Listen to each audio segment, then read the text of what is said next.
আসসালামু আলাইকুম। এখন দেখবেন সংবাদ শিরোনাম। জন্মভূমির মাটি ছুঁয়ে তারেক রহমানের অবিস্মরণীয় প্রত্যাবর্তন, বাঁধভাঙা আবেগ ভালোবাসায় সিক্ত হয়ে জানালেন দেশের জন্য পরিকল্পনা আছে তার। পথে পথে প্রিয় নেতার জন্য কর্মী সমর্থকদের হৃদয় নিংড়ানো ভালোবাসা। এত বেশি উচ্ছ্বাস, এত বেশি আনন্দ। বিমানবন্দরে বসেই প্রধান উপদেষ্টার সাথে কথা বলেন বিএনপির ভারপ্রাপ্ত চেয়ারম্যান। তারেক রহমানকে স্বাগত জানিয়ে জামায়াত এনসিপি নেতৃত্বের ফেসবুক পোস্ট। উৎসবের আমেজে বড় দিন উদযাপন করছেন খ্রিস্ট ধর্মাবলম্বীরা। গির্জায় গির্জায় বিশ্ব শান্তির জন্য প্রার্থনা। এতক্ষণ দেখছিলেন সংবাদ শিরোনাম, এখন দেখবেন বিস্তারিত। I have a plan for my country, অর্থাৎ আমার একটি পরিকল্পনা আছে। এই পরিকল্পনা দেশের জন্য, মানুষের জন্য। ৩০০ ফিটের জুলাই ৩৬ এক্সপ্রেসওয়ের প্রত্যাবর্তন মঞ্চ থেকে এই কথাই জানালেন বিএনপির ভারপ্রাপ্ত চেয়ারম্যান তারেক রহমান। বলেছেন, গণতান্ত্রিক অধিকার রক্ষায় সবার সহযোগিতা নিয়েই বাস্তবায়ন করা হবে এই পরিকল্পনা। তারেক রহমান বলেন, যে কোনো উস্কানি মোকাবেলায় হতে হবে ধৈর্যশীল, আর নিশ্চিত করতে হবে শান্তি শৃঙ্খলা। জনসমুদ্র, যে সমুদ্রে শুধু মানুষেরই ঢেউ, যেখানে এক সাহসী নাবিকের ঝঞ্ঝা বিক্ষুব্ধ দীর্ঘ নির্বাসিত পথ মারিয়ে ঠিক তীরে পৌঁছে জনতার কাছে নিজেকে সমর্পণ, মুখের স্মিত হাসি আর হাত নেড়ে এই বিপুল জনস্রোতে আসলে কে কাকে জানালো অভিবাদন। পাহাড় থেকে সমতল, সারা দেশ থেকে ছুটে আসা এই ঢলের উপলক্ষ বিএনপির ভারপ্রাপ্ত চেয়ারম্যান তারেক রহমানের ঐতিহাসিক স্বদেশ প্রত্যাবর্তন। আবাল বৃদ্ধ বনিতা, কৃষক, শ্রমিক, মজুর সব শ্রেণী পেশার মানুষের গন্তব্য এসে মিলেছে পূর্বাচলের ৩৬ জুলাই এক্সপ্রেসওয়েতে, যে স্রোতে হাজার মাইল ভ্রমণ যাত্রার ক্লান্তি ভুললেন তারেক রহমান। কে নেই এই মিছিলে? গণতান্ত্রিক আন্দোলনে নেমে যে নেতার ডাকে ঘর ছেড়ে গেরিলার মতো বনজঙ্গলে ফসলের মাঠে আশ্রয় নিয়েছিলেন, যে নেতার ডাকে মামলা আর গ্রেফতারের মুখোমুখি হতে দ্বিধা করেননি, সেই সব সাহসী মুখ এসেছে এখানে। গুম, খুন, নিপীড়নের মুখোমুখি হয়ে যে জনতা ভোটের অধিকারে ছিল সোচ্চার, সেই তাদের ভিড় তৈরি করেছে এই বিপুল জনারণ্য। নবী করিম সাল্লাল্লাহু আলাইহি সাল্লামের ন্যায় পরায়ণতার আলোকে আমরা দেশ পরিচালনার সর্বোচ্চ চেষ্টা করব। যে রাজনীতির নির্মম পরিহাসে তারেক রহমানের দেশ ত্যাগ, সেই রাজনীতির টানেই ফিরেছেন। সেই মানুষের কাছে এসে তিনি নতজানু, আবেগাপ্লুত, কৃতজ্ঞ। তুলে ধরলেন মায়ের পাশে যাওয়ার আকুলতার কথাও। সন্তান হিসেবে আমার মন আমার মায়ের বিছানা পাশে পড়ে আছে। এলেন, দেখলেন আর জয় করলেন। বিএনপির ভারপ্রাপ্ত চেয়ারম্যান তারেক রহমানের দেশে ফেরাটা অবিস্মরণীয় হয়ে ওঠে নেতাকর্মীদের আবেগে, উচ্ছ্বাসে। বিমানবন্দর থেকে ৩০০ ফিট সড়কের মঞ্চ মাত্র ৫ কিলোমিটারের মতো দূরত্ব যেতে কেটে গেছে ৩.৫ ঘন্টা। পুরো পথেই চলেছে আবেগের মহাসমুদ্রে অবগাহন। স্লোগান আর ফুলের পাপড়িতে লেখা হলো তার স্বদেশ প্রত্যাবর্তনের গল্প। নিশ্ছিদ্র নিরাপত্তার চাদরে মোড়ানো থাকলেও নেতাকর্মীদের ভালোবাসার উষ্ণতা ছুঁয়ে গেছে তারেক রহমানকে। এ দৃশ্য কে দেখেছেন কবে?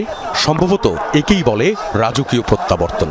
বুলেট প্রুফ কাচে ঘেরা বাস, নিরাপত্তা বেষ্টনী নিশ্ছিদ্র, কিন্তু বাঁধভাঙা আবেগের কাছে সবই যেন উবে যায় কর্পূরের মতো। ঘড়ির কাঁটায় তখন দুপুর 12:30। অপেক্ষার দীর্ঘ প্রহর শেষে খুলে যায় হযরত শাহজালাল আন্তর্জাতিক বিমানবন্দরের ভিআইপি গেট। বেরিয়ে আসেন Tarique Rahman. Bullet proof SUV নয়, উঠলেন লাল সবুজ রাঙানো বাসে। গায়ে তার সবার আগে বাংলাদেশ। কার্গো গেট দিয়ে বেরিয়েই দেখলেন জনস্রোত। দিন, মাস, বছর গুণে যারা অপেক্ষায় ছিলেন প্রিয় নেতার। কণ্ঠে তাদের স্লোগান, আগমনী তারেক রহমানের। আজকের এই দিনটার অপেক্ষায় আমরা গত 17 বছর অপেক্ষায় ছিলাম। নেতা কর্মীদের মাঝে যে একটা আনন্দ, এটা ঈদের চেয়ে বেশি খুশি আমার। শুধু ঢাকা শহরে নয়, পুরো বাংলাদেশে আজকে তারেকের অপেক্ষায় মানুষ অপেক্ষা কিছু আছে। জসীমউদ্দিন এভিনিউ থেকে ইউটার্ন নিতেই গাড়িবহরের পিছু পিছু হাঁটতে শুরু করেন নেতাকর্মী সমর্থকরা। কাচের ওপাশে হাজারো নেতাকর্মীর উচ্ছ্বাস, আর ভেতর থেকে হাত নেড়ে সেই ভালোবাসার জবাব। পুরোটা পথ দাঁড়িয়েই ৩০০ ফিটের জুলাই ৩৬ এক্সপ্রেসওয়ের পথে যাত্রা। প্রিয় নেতাকে এক নজর দেখে আবেগাপ্লুত তখন দূর দূরান্ত থেকে আসা দলীয় নেতাকর্মীরা। লক্ষ লক্ষ মানুষ আজকে ঢাকার বুকে এসেছে, আমরা তাকে দেখতে এসেছি। জনগণের ভালোবাসা কোনো সীমানা মানে না। এত বেশি উচ্ছ্বাস, এত বেশি আনন্দ, সেটা আমরা ধরে রাখতে পারছি না।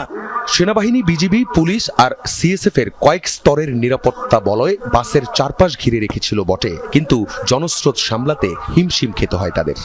দীর্ঘ প্রতীক্ষার পর আমরা তাকে কাছে পাচ্ছি। আমরা বিএনপি সবাই উজ্জীবিত।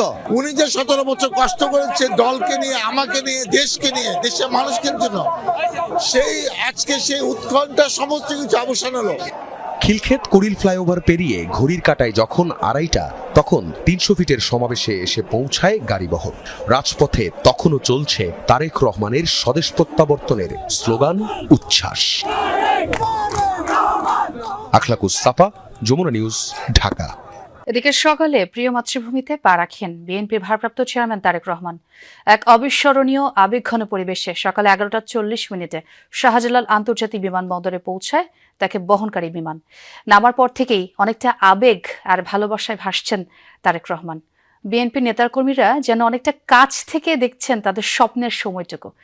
বিমানবন্দরের বাইরে বেরিয়ে এসে হাঁটেন খালি পায়ে। দীর্ঘদিন পর নেন মাতৃভূমির মাটির স্পর্শ। আবেগ আপ্লুত তারেক রহমান এরপর চড়েন লাল সবুজ রঙের বাসে। পথে পথে লাখো মানুষের ভালোবাসায় সিক্ত হয়ে রওনা করেন 300 ফিটের সংবর্ধনা স্থলের দিকে। প্রতিদিনই বাংলাদেশ বিমানের ফ্লাইট নামে এখানে, কিন্তু এই ফ্লাইটটির জন্য যেন অপেক্ষার পালা শেষ হচ্ছিল না লাখো কোটি জনতার। তারেক রহমান আসছেন ঘোষণার পর থেকেই অধীর আগ্রহ সারা দেশের বিএনপির নেতাকর্মীদের। এই দৃশ্য দেখার জন্য ঠিক কত মানুষ টিভি সেট আর সোশ্যাল মিডিয়ায় চোখ রেখেছিলেন তা হয়তো একদিন গবেষণার বিষয় হবে।